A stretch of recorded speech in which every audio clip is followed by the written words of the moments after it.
Hey guys, Emma again. This is Between the Covers number 3, I think. It's a couple of books I picked up today. I had another book that I was going to do for number 3, but I haven't got to it yet, so that'll have to be number 4. But picked these up this afternoon in Southport, down by the beach, at an antique bookshop. A couple of interesting books. This one's from 1924. It's a Castle's Work Handbook. It's illustrated. It's dated 1924.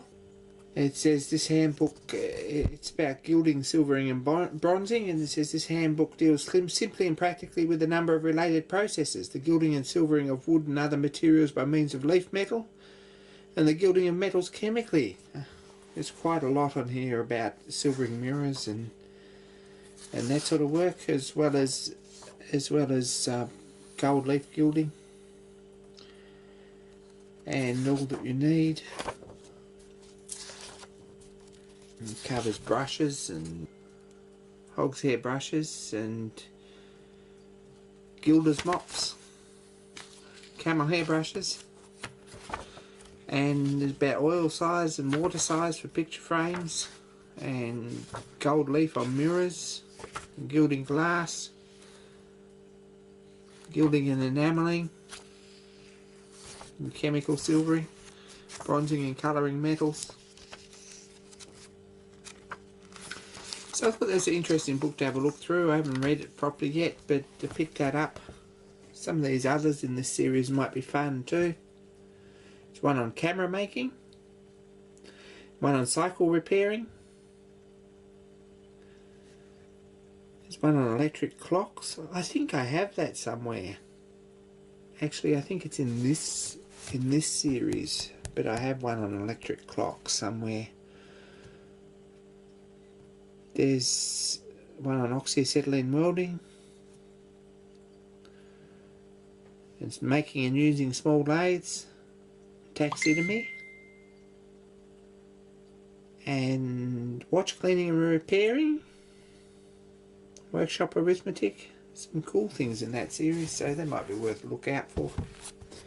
This one is a simple lathe and its accessories. I had a look at this on the way home.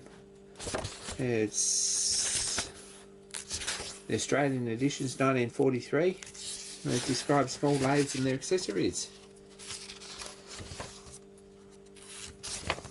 Some pretty cool pictures in here. This looks like a Drummond. It's obviously an English book. A brass finisher's lathe and a toolmaker's lathe. And a chasing lathe.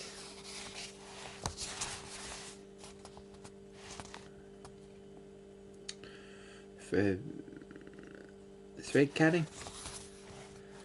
And a watchmaker's lathe.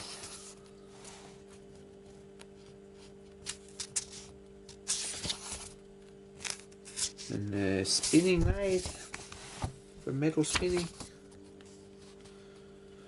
A Drummond 3.5-inch centre lathe. Be a nice thing to own.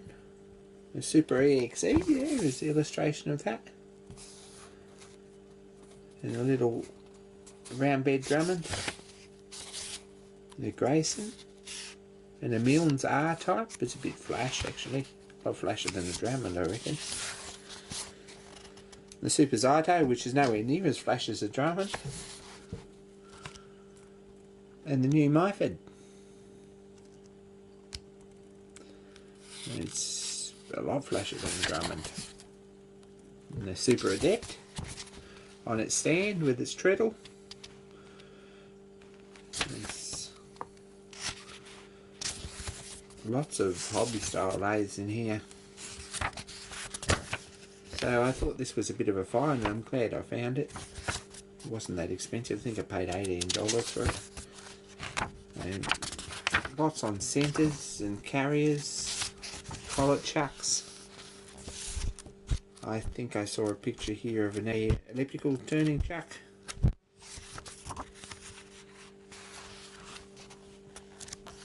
On steadies and indexing attachments and setting up overhead drives. There's actually quite a lot of good information on that. grinding attachments.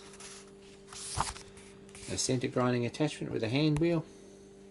Looks like a lot of hard work.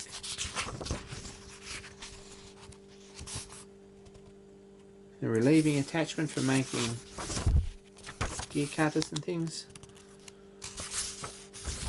Actually full drawings for a relieving attachment, that's kind of cool. A universal milling attachment. Taper turning attachments. A drilling attachment. And there's a chapter on driving the lathe and making treadles. Diagram for finding cone pulley sizes for an open belt foot lathe drive. So that's the sort of area we're talking about. But I'm going to enjoy this book. I thought you might like a look. That's where I've been today. I had a couple of hours in the bookshop and I had a look around and found some bike tyres and did a few other errands. So I'm pretty pleased with this afternoon and back at work tomorrow, but I thought you might like a look, guys. Thanks for watching, and don't forget to subscribe to my videos and like this if you want to see some more, or dislike it. Someone studiously dislikes my Between the Covers series, so I'm guessing they will do it again. And yeah, thanks.